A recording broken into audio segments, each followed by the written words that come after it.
पहिला मिलन ह पहिला मुलाकात तनी सबुर धरी राजा हमर मानी तनी बात ए राजा मानी ना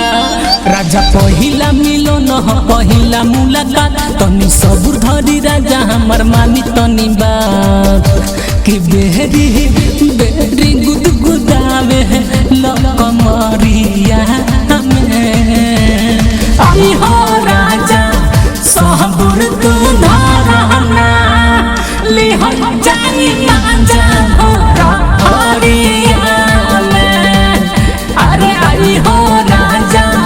सबुर तू धरना ले हो जानी मांझा भोरा हरिया में अरे आई हो राजा सबुर तू धरना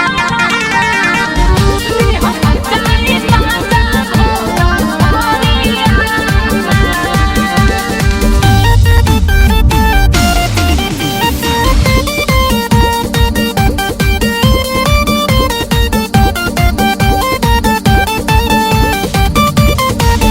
हो खते हसा झतू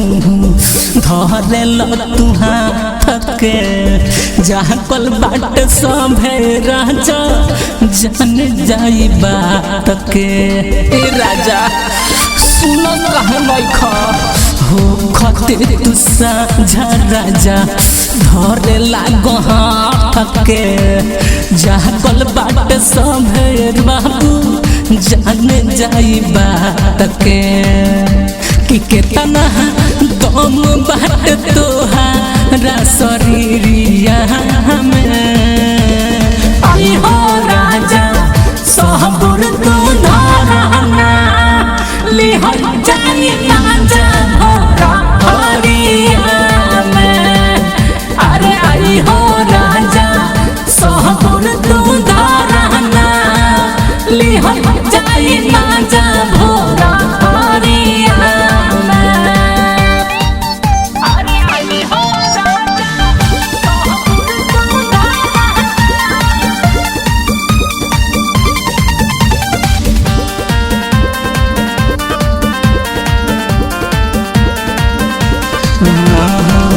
रात चाहे दिन होखे रहल रियाइल ओही खातिर आगा पीछा रह घुरियाइल ए राजा रात चाहे दिन होखे रहल रियाइल आगे पीछे हमारा हर पल हेल घुरियाइल हो अक्षे शिव दग लगवल मोर पियरिया में आई हो राजा